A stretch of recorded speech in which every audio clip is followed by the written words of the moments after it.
Welcome to the deep dive. Today we're taking a close look at this really interesting set of dialogues from the English Voice Club. Yeah, it sounds like maybe just language lessons on the surface, but it's actually a lot more. Right. It's like a window into, everyday interactions, all sorts of things. Phone calls, getting around on the bus, shopping, even emergencies and parties. Definitely. And our plan today is to kind of pull out what's really going on in these conversations. Yeah. Find those maybe surprising bits about how we communicate daily. Exactly. Get a quick but deep understanding. Think about the last time you had to, say, call someone you didn't know well or figure out the subway somewhere new. Seems simple, but there's all this unspoken stuff, right? Yeah. Expected phrases, little rules. Totally. And these dialogues, they really put those interactions under a microscope. Okay, so let's dive in. First up, making telephone calls. Seems basic enough. Right, but even the greetings, like hello, good morning, who is that speaking? It's polite, sure, but also very direct. Straight to the point, who am I talking to? Why do you think that's so common right at the start? Well, on the phone, you lose all the visual stuff, don't you? So identifying yourself and figuring out who you're talking to just makes things way more efficient. Avoids confusion from the get-go. Makes sense. And then there's the apology. I'm so sorry that I made such an early phone call. Yeah. What's that about, do you think? It feels like acknowledging you might be, bothering them, crossing a line by calling too early. It's like smoothing things over before you even start. Exactly. It's respecting their time, their space. Good way to start off on the right foot. Okay, then the classic scenario. The person isn't there. Sorry, he's not available right now. But it doesn't usually stop there, does it? Often it's followed by, do you have any idea where he is? Or maybe he should be back in 30 minutes. Right. Why add that extra info? Why not just say, he's out? It's about being helpful, managing expectations. Just saying he's not available is a bit of a dead end. Giving a potential return time or offering to take a message shows you're actually trying to help the caller. Turns a negative into something more constructive. Okay, and taking messages, the phone number part. Can you have him call me at 2.06-555-1212? And then, crucially, can you repeat again, please? Oh yeah, the repeat is key. Why is that so vital, especially with numbers? Oh, one wrong digit, and the whole thing's useless. Yeah. There's no context like with words. Repeating it back is just basic error prevention. Absolutely. You got to be sure with numbers, and then there's canceling appointments.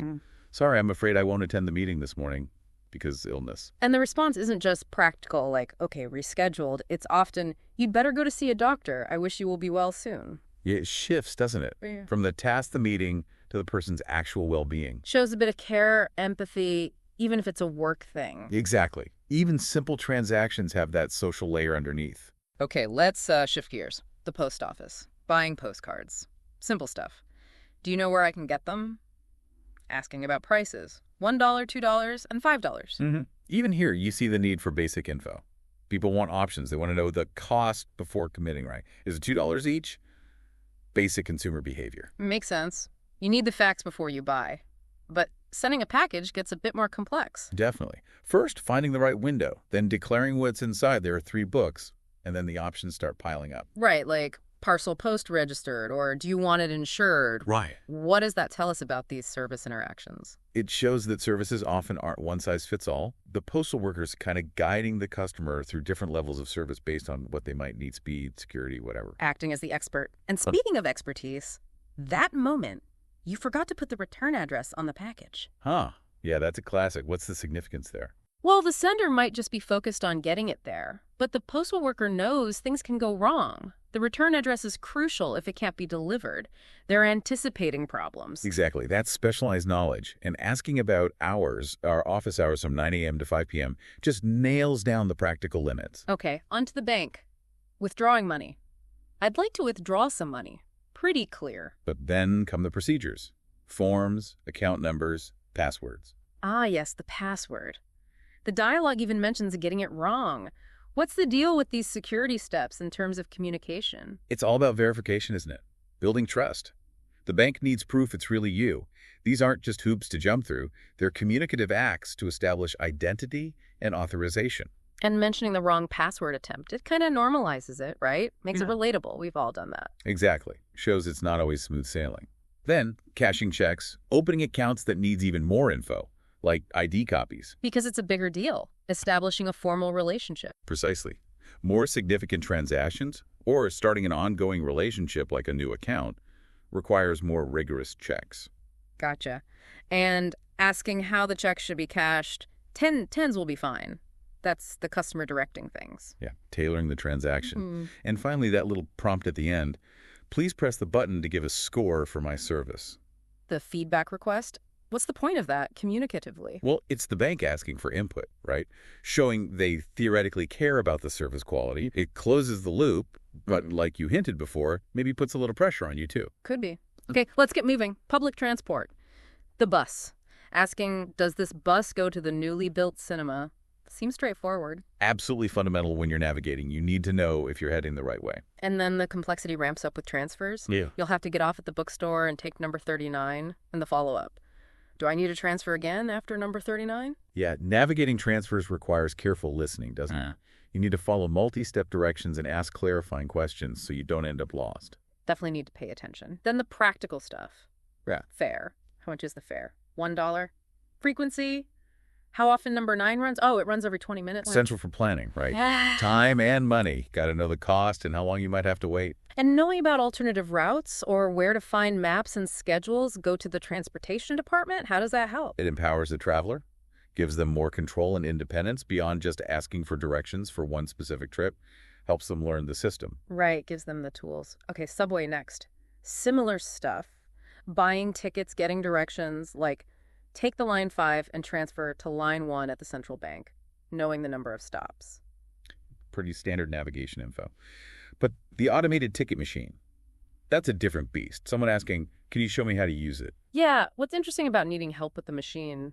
It shows that technology, even when it's meant to be convenient, isn't always intuitive, It can be a barrier if you haven't used that specific system before. Good point. And the follow-up questions needing coins, asking if it takes a $20 bill, those are the little practical hurdles of automated systems. Exactly. Things you might not think about until you're standing there. All right, taxi service. Hailing one down. Please hurry, I'm late. I need to be at the railway station in 20 minutes. That urgency. Sets the tone immediately, doesn't it? Signals to the driver that speed is a priority, might even affect the route they choose. And asking about the fare calculation base fare plus per kilometer, why is knowing that up front important? Transparency. Avoids arguments later. Knowing how the meter works builds a bit of trust. Makes sense. And booking ahead. Specifying date, time, location. That's standard.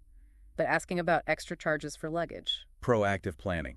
Trying to avoid surprises and extra costs at the end.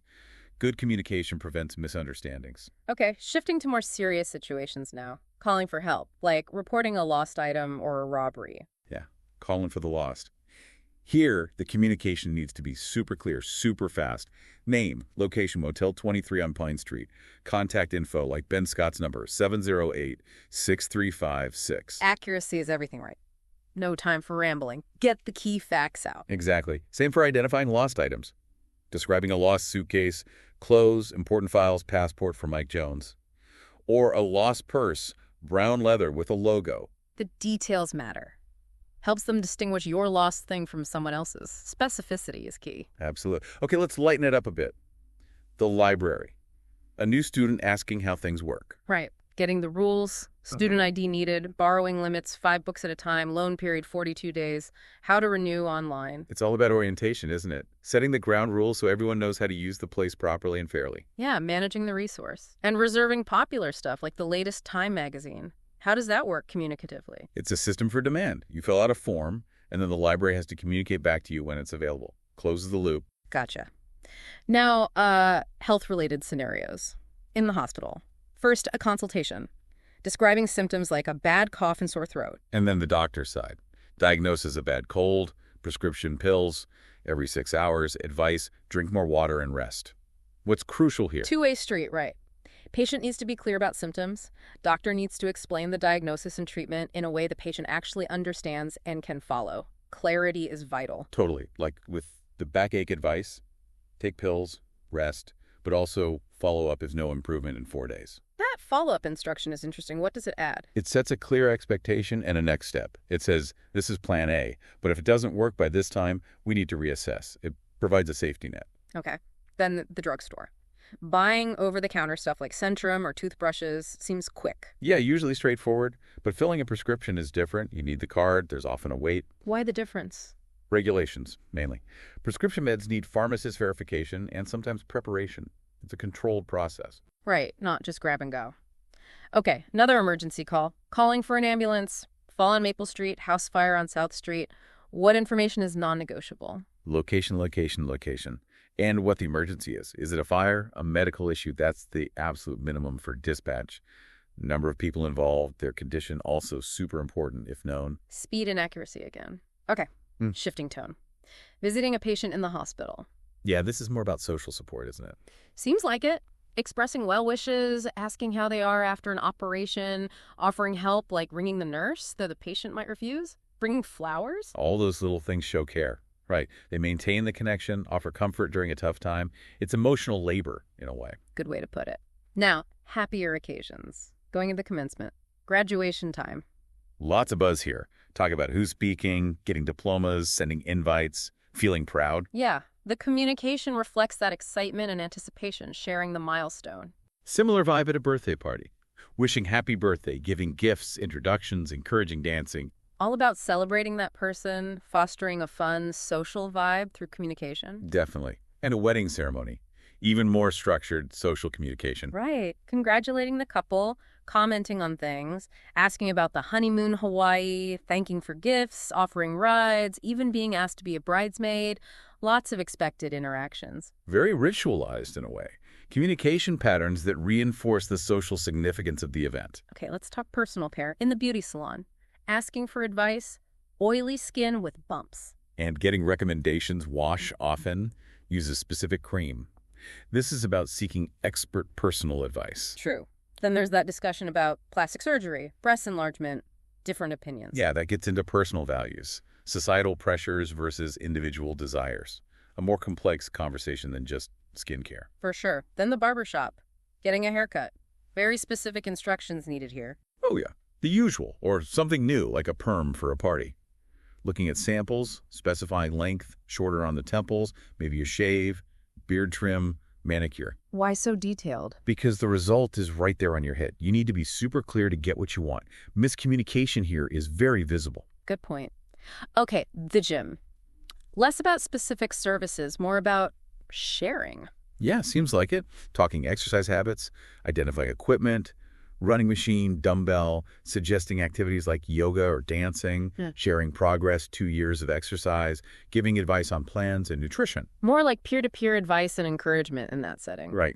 Okay, big decisions now. Buying a house. That's a whole process. Starts with the ad, right? Asking about the apartment, 1 bedroom, is it available? Then scheduling a viewing. Then the viewing itself, checking the size, the area, quiet, safe, lots of trees, accessibility. Assessing everything. And finally, the decision. Communicating intent to buy, usually with a deadline phone call as soon as possible. It's a structured negotiation. Definitely. Renting an apartment, similar but different priorities maybe. Seems like affordability is often key. Asking about the rent, 2,500 UN a month, maybe looking for cheaper options like $35 a week, checking the rules, no smoking, no visitors. Yeah, renters are often focused on cost, commission, and the lease terms. The communication reflects those priorities. Okay. Cars. Buying a car. Talking about an auto show. Different brands, BMW, Audi. Expressing preferences, liking the red Audi, but it's pricey. Liking the white Toyota Vios. Exploring options, sharing tastes, maybe planning a test drive, gathering info to make a big purchase decision. And renting a car. More practicalities. Yep. Rates daily, weekly, checking mileage limits, unlimited, showing licenses, asking about station wagon rates, maybe forgetting a credit card but paying cash. Lots of logistical details to sort out. Driver's licenses, payment methods, insurance often comes up too. For sure. Simpler car stuff. Fill in the gas. Quick one. Regular or premium. Fill her up. $10 worth. Maybe declining extras like a battery or radiator check if you're in a hurry. Just the essentials usually. Paying the parking fee. Another quick one. Hand over the card, ask the rate 5 yuan per hour or 10 yuan for a carport. Pay the amount. Sometimes noticing rules, like a time limit. Transactional. Get in, pay, get out. What about the car beauty shop? Fixing things up. Pointing out a scratch. Getting advice, maybe the lacquer is shedding and needs thorough car care. So it's problem identification, expert assessment, and agreeing on the service. like fixing a cosmetic issue. Right. Then, interactions with law enforcement, finding for overspeed. Or running a red light, or not wearing a seatbelt. Yeah. Being stopped, explaining, or making excuses, showing license and insurance, maybe getting a ticket or paying a fine. It's a communication scenario where there's a clear power dynamic and specific procedures are followed. You state your case, but generally you comply. Definitely. And traffic accidents. Much more serious. Urgent communication needed. Reporting, hitting a pedestrian, checking on them, taking responsibility, deciding to go to the hospital, or reporting hitting a guardrail, wife injured, needing an ambulance and police. Again, location, severity, injuries, critical info needed immediately by emergency services. Absolutely vital. Okay, back to car maintenance. Repairing cars. Calling the shop. Is my car ready? Not yet, maybe by 2 o'clock. Or bringing it in. Can you check the brakes? Getting a diagnosis pedal problem and the fix lubricated. It's about describing the problem, understanding the diagnosis from the expert, and confirming the solution and timing. Makes sense. Okay, let's move inside the home. Leaving and returning, those brief hellos and goodbyes. Yeah, quick check-ins, how was work? Busy, tired. Maybe mentioning a job change consideration? Or a husband coming home late, wife noting his schedule but appreciating him. Little moments of connection, sharing feelings or observations about the day. Exactly. Dinner time, planning and eating. Discussing options, fish and chips, maybe making a salad listing ingredients, setting a time, 6 o'clock, calling everyone, dinner's ready. It's coordination, negotiation what to eat, and signaling transitions. Time to eat. Cleaning. Always fun. Noticing the mess, deciding to tackle it, dividing tasks. You wipe the glass, I'll wash the rags. Maybe postponing it. Got to go shopping now. Putting laundry in. Communication here is about managing shared space and responsibilities. Coordination again. Right. Watching TV. Deciding what to watch. Checking the schedule, news, sci-fi, game shows. Talking about what you watched last night, maybe regretting missing a match, looking forward to something else. Shared leisure, shared experience. Communication enhances that shared downtime. Tutoring. Helping with schoolwork. Checking on exams. Revision progress. Not yet revised. Offering help. Discussing results, failed math, talking about interest levels, considering extra classes. It's guidance, assessment, motivation. Communication aimed at improving learning. Definitely. Bedtime. Winding down. Homework finished. Sleep early. Setting alarms, reminders, brush your teeth. Maybe negotiating screen time 10 more minutes. Suggesting a bath. Routine reinforcement. Communication guiding the transition to rest. Domestic expenses. The budget talk. Looking at last month's spending, needing records. Noticing costs rising, agreeing to cut back, checking bills, gas and water due Saturday, planning withdrawals, maybe deciding to shop secondhand. Financial communication, managing resources as a household, often involves negotiation and planning. Family pet. Discussions around the furry or feathery members. Birthday gift, wish, want a pet. Considering options, guinea pig, parrot, dog. Who walks it? Noticing the kennel needs cleaning, planning a bath. Communication about care, responsibility, and integrating the pet into family life. Weekend plan, what are we doing? Brainstorming ideas, skiing, visiting grandma, maybe having to work overtime instead, or planning a date cinema, shopping, deciding where to go, coordination of free time, balancing individual desires and obligations. Receiving guests, playing hosts. Buzzing them in, compliments, nice home, taking coats, offering drinks, making introductions, offering snacks, making them feel comfortable, feel at home, hospitality communication. Creating a welcoming environment. Decorating the room. Making changes to the living space. Talking about buying a place, hiring a decorator, maybe redoing the bedroom paint. Considering asking someone else for help, maybe adding new wings. Deciding on a style consults and lively. Expressing aesthetic preferences, planning projects, coordinating efforts. Settling down in a new place. Celebrating a move. Planning a housewarming. Checking if others have moved into, visiting and congratulating, describing the new place, huge garden, expressing good wishes, marking a transition, sharing the new space, reinforcing social bonds through celebration. Okay, fundamental social interactions. Greeting and saying goodbye. Simple check-ins, how's it going? Maybe sharing news, failed my exam, getting encouragement, or just, hi, how are you? Fine. Stating purpose. Buying a gift, quick exchanges, ending with bye-bye or see you later. Bookends of interaction, establishing contact and closing it off politely. Introducing to each other, connecting people. This is Sue, she's from China. Meet my sister, Li Mei. Sharing a bit of info, likes Chinese food, she's 16. Facilitating new connections, social bridging through communication. Inviting others. Asking people to join you. Dinner tonight, my treat. Suggesting a place, agreeing on time, Sunday at 7, offering a ride. Or a more casual, want to grab a bite. Negotiating availability, picking a spot, extending social feelers, coordinating activities. Arranging an appointment. Formalizing a meeting. Calling to set up lunch, checking availability. Tomorrow's tricky, how about the day after? Suggesting a place, confirming time and meeting spot. Or inviting to a party time, address, maybe offering to bring something. Scheduling communication. Requires clarity on logistics, who, what, when, where. Apology and responses. Smoothing over mistakes. So sorry about the room booking, acknowledging the error, or oops, sorry, stepped on your foot, sorry, smeared your shoe. Offering a tissue, repair work. Acknowledging fault, expressing regret. The response, that's okay, no problem, accepts the apology and restores harmony. Thankfulness and responses. Expressing appreciation. Compliments. You look very nice today. That dress is pretty. Expressing thanks. Acknowledging helpful suggestions or comments on work. Saying, my pleasure, or glad I could help. Positive reinforcement. Strengthening social bonds through expressed gratitude and compliments. Congratulating others. Celebrating achievements. Heard about your promotion? Fantastic. Acknowledging effort paid off. Recognizing ability. Or congratulations on the baby boy. Sharing excitement, asking details like the nickname Robert, nickname Small Potato. Sharing joy, acknowledging success, reinforcing the other person's positive experience. Holiday wishes. Connecting during special times. Merry Christmas. Happy Spring Festival. Asking about plans, explaining traditions, maybe extending invitations, come make dumplings. Suggesting symbolic actions, wear red. Ritualized communication, reinforcing cultural connections and goodwill during festive periods. Asking for help. Requesting assistance. Could you do me a favor? Asking for recommendations. Good restaurant nearby. Directions. Or asking to borrow something. Can I borrow your car? Maybe getting turned down. Offering future help. Seeking support.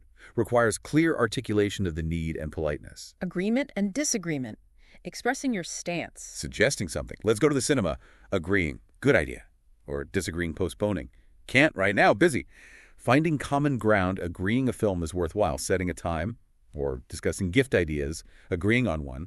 Navigating joint decisions and expressing alignment or divergence of opinion. Suggestions and opinions. Offering your thoughts. What should I see in New York? Getting suggestions. Museum of Modern Art. Declined. Empire State Building. Accepted. Or noticing someone's mood. You look unhappy. Suggesting a solution. Need a holiday. Contributing ideas, interpretations, or advice to a conversation or situation. Ordering takeaway. Getting food delivered. Deciding what you want, Indian, Chinese. Checking options, what kind of fried rice. Ordering chicken fried rice. Declining extras, no soup. Giving location. Confirming time. Transactional communication for a service requires clear specification of desired items and logistics. Reserving a table. Planning ahead for dining out. Specifying needs. Number of people, time, preferences, window table, non-smoking main restaurant, far from smoking section. Confirming availability. Pre-arranging a service. Communicating requirements to ensure needs are met. Ordering dishes. Choosing food in the restaurant. Asking for menu, clarifying preferences, Chinese or American. Asking about specialties, getting explanations of different cuisines. Guangdong is light, Sichuan is hot. Choosing dishes, confirming the order.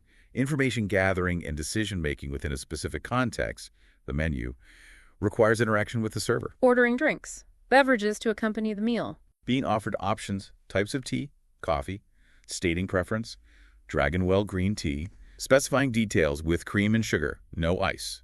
Maybe asking for water or napkins. Checking rules like smoking policy, similar to ordering food but focused on beverages. Specification is key. Serving the dishes. The food arrives. Waiter announces dishes, confirms orders, asks about timing for hot dishes, brings requested items like water or rice, maybe highlights a specialty like spring rolls, corrects errors on the bill if needed. Communication from the service provider during the meal delivery phase. Mostly informative. Service at the table. Needs during the meal. Asking for refills, more cream for the coffee. Requesting items ice water, more napkins, a spoon for the child. Asking for adjustments, fit the baby in the chair. Asking about dessert. Customer-initiated communication to address needs or preferences as they arise during the meal. Giving assessments. Feedback on the food. Being asked if everything's okay. Responding positively. Roast Beijing duck is delicious. Sweet and sour fish was good. Mentioning specific dishes. Stating enjoyment, a lovely dinner. Providing feedback, usually towards the end of the meal. Can be solicited or unsolicited. Arranging a banquet. Planning a large event. Calling caterers or hotels. providing key details. Number of people, around 55.